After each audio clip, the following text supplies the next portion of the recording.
اللہ الرحمن الرحیم۔ السلام علیکم۔ آج کا جو ٹاپک ہے وہ ہمارا ٹاپک ہے ایپسٹیکسس۔ ایپسٹیکسس مطلب نوز بلیڈ، مطلب ناک سے خون آنا۔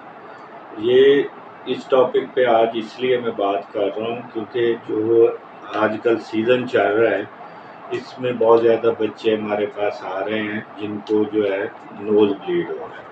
تو آج ہم اس میں جو ہے چند میجر ریزن دیکھ لیتے ہیں یہ کیوں ہو سکتی ہے، اور اس کا جو ہے اگر آپ کے بچے کو گھر میں مسئلہ ہو تو آپ گھر میں کیا کریں گے جس سے جو ہے آپ کو پریشانی نہ ہو اور آپ بچے کو سٹیبل کر کے تو ہاسپٹل یا ڈاکٹر کے پاس جا سکیں۔ تو جو ہے اس قسم جو کچھ مین ریزنز ہیں اس میں جو ہے ایک تو سیزنل الرجی یا ہاٹ ویدر جو ہے یہ بہت ہی امپورٹنٹ فیکٹر ہے، اس کی وجہ سے مسئلہ ہو سکتا ہے۔ اور اس کے علاوہ جو ہے الرجیزوں، اگر کوئی بچے کو آپ نے آج کل جو ہے ناک کو ہم پیرس کرواتے ہیں، ناک کی پیرسنگ ہو، اس صورت میں کوئی ٹراما ہو جائے، اگر بچے کے ناک میں پولپس ہوں گے یا کوئی اور فارن باڈی آ جائے گی۔ اس کے علاوہ جو ہے آپ نے دیکھنا ہے کہ بچے کا جو ہے سیپٹم جو وہ تو ٹیڑھا نہیں ہے، ڈیویٹڈ نیزل سیپٹم ہم اس کو کہتے ہیں۔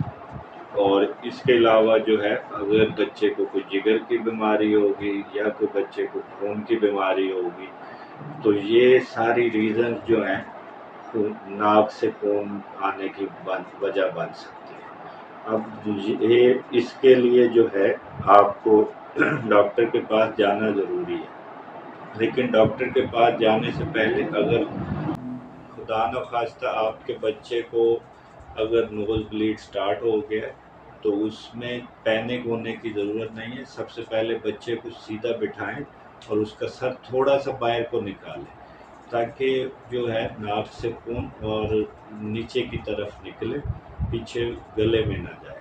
دوسرا کام آپ نے یہ کرنا ہے کہ اپنا جو ہاتھ ہے اور ہاتھ میں جو بڑی انگلی شہادت کی انگلی اور ساتھ میں انگوٹھے سے اس کو دبا دیں۔ تھرڈ کام آپ یہ کر سکتے ہیں کہ کوئی ٹھنڈی چیز یا برف وغیرہ کا استعمال کر سکتے ہیں، وہ اس کو کھلا بھی سکتے ہیں اور اس کے ناک پہ رکھ کے آئس پیکنگ کر سکتے ہیں۔ یہ سارے سٹیپس جو ہیں کرنے کے بعد آپ نے اگر ان کیس بلیڈنگ رک جائے تو پھر آپ او پی ڈی میں جو ہے اپنے ڈاکٹر سے رجوع کریں۔ اگر ان کیس ان سارے سٹیپس کے بعد بھی بلیڈنگ نہیں رکتی اور بلیڈنگ کنٹینیو رہتی ہے تو پھر آپ نے ایمرجنسی میں جانا ہے، کیونکہ ہو سکتا ہے بچے کو کوئی خون کی بیماری چل رہی ہو جو آپ کے علم میں نہ ہو، یا بچے کا خون پتلا ہو، یا ان کیس کوئی بچے نے ایسی کوئی میڈیسن لے لی ہو جس سے خون پتلا ہو گیا۔ تو اگر جو ہے ان سارے سٹیپس جو میں آپ کو بتا چکا ہوں ان میں اگر یہ سارے فالو کرنے کے بعد بلیڈنگ نہیں رکتی تو فوراً جو ہے قریبی ہاسپٹل میں جائیں، ایمرجنسی میں چیک اپ کروائیں، اور مزید جیسے ہی آپ کے بچوں کا ڈاکٹر جو ہے آپ کو بتائے اس کے مطابق عمل کریں۔ شکریہ۔